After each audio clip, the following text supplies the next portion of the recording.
औज़ुबिल्लाहिमिनश्शैतानिर्रजीम बिस्मिल्लाहिर्रहमानिर्रहीम अस्सलामु अलैकुम वरहमतुल्लाहि वबरकातुहू। नाज़रीन इकराम, मैं हूँ फैसल सईद, आप मेरा यूट्यूब चैनल देख रहे हैं। उम्मीद करता हूँ जहाँ भी होंगे रब ताला की पनाह में आफ़ियत से होंगे।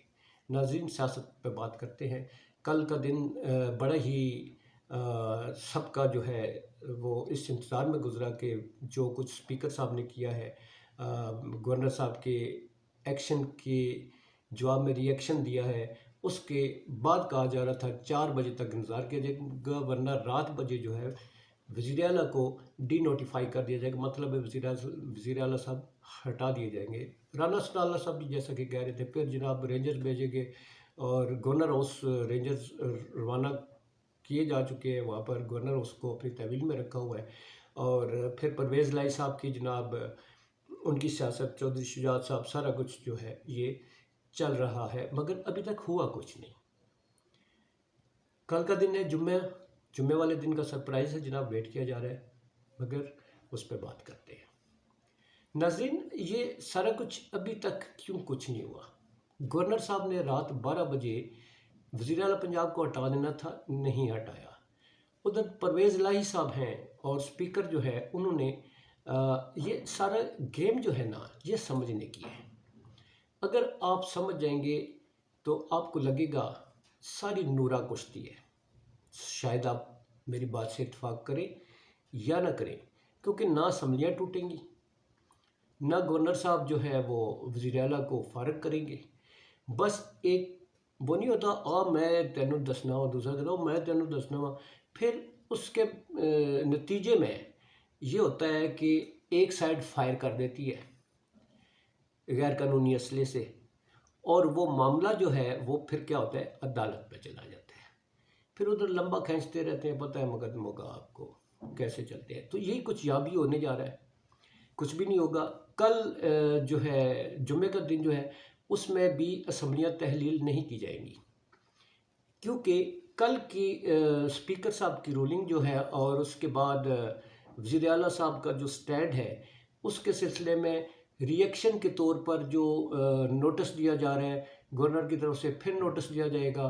फिर जनाब होगा ये कि एक तरफ से कोई ना कोई गैर कानूनी काम कर दिया जाएगा, या वज़ीर आला साहब की तरफ से या गवर्नर साहब कोई गैर कानूनी काम करते हुए अपने नाजायज़ इख्तियारात इस्तेमाल करते हुए कहा जाएगा कि इन्होंने असम्बली जो है वो वज़ीर आला को हटा दिया, तो मामला अदालत में चला जाएगा। अगर गवर्नर साहब जो है ये करते हैं और वज़ीर आला साहब अगर जो ऐसी, या स्पीकर कोई ऐसा स्टेप ले लेता है जिसके नतीजे में गवर्नमेंट जो है वो अदालत में चली जाएगी। अब कल क्या होगा? कल ये होगा कि अभी तो जनाब चूँकि मामलात जो हैं वो अब अदालत में जा चुके हैं, असम्बलियाँ जो है वो तहलील नहीं हो सकती, और फिर ऐसे कानूनी पहलू निकाल दिए जाएंगे कि असम्बली तहलील नहीं होगी।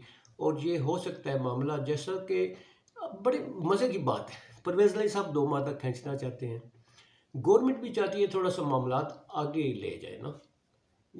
वो भी चाहते हैं कि कोई 1-2 माह 3 माह आगे ले जाए, फिर इसके बाद बैठ के कोई लेन देन होगा और उसके बाद जो है तो फिर इलेक्शन भी नज़दीक आ जाएंगे। ये सारा सिलसिला जो है अब कुछ भी नहीं होने वाला।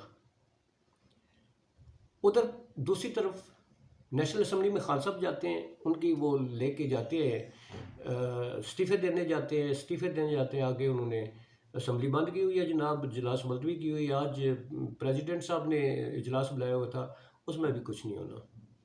अदालत में मामला जाएगा, पीटीआई अदालत में जाएगी, अदालत कितना जल्दी फैसला सुना देगी, वो भी 2 माह खींचेंगे। तो सारे सिलसिले में 2 माह का 3 माह का इसके राउंड अबाउट जो है वो लिया जाएगा, टाइम लिया जाएगा, और उसके बाद बैठ के कोई मुज़ाकरात होंगे और उसके बाद सिलसिला चलेगा। अब गवर्नमेंट जो है वो मैदान से भागती है, हर जगह से ना, हर जगह से मैदान से जाती है, कोई दरमियानी वो निकालते हैं कि जिसमें इलेक्शन में अवाम के सामने न जाना पड़े। अब बल्दियाती इलेक्शन इस्लामाबाद के जो है उसको मुलतवी कराने के लिए गवर्नमेंट कोर्ट गई हुई है, क्योंकि बल्दियाती इंतखाबात में पीटीआई की जीत होगी। हर तरफ पीटीआई का जो है वो सिलसिला है। सिंध में जो है सिंध पीपल्स पार्टी पहले ही शेर जो है वो छोड़ चुके हैं मैदान, वो भी वहाँ से भागते हैं। अब इस्लामाबाद में इलेक्शन कमीशन ने स्टैंड लिया हुआ है, जी इलेक्शन नहीं मुलतवी कराने, ये कोर्ट में चले गए हैं।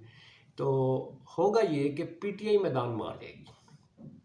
पीटीआई ने मैदान मार लेना है हर जगह, जैसा कि ज़िमनी इंतखाबात में मारा है, पिछले बलदियाती इंतखाबात जहाँ हुए वहाँ भी मैदान मारा है, वहाँ पर सिलसिला चल रहा है। अब ये परवेज़ लाई साहब की बात करते हैं। परवेज़ लाई साहब बड़ी मज़े की सियासत कर रहे हैं ना। उन्होंने अब असम्बली, मैं कह रहा हूँ ना बार बार, असम्बली तहलील नहीं होगी। अब परवेज़ लाई साहब जो है वो उन्होंने डिमांड की है पीटीआई से 15 सीटें मरकज़ में और 30 सूबों में, पंजाब सूबे में।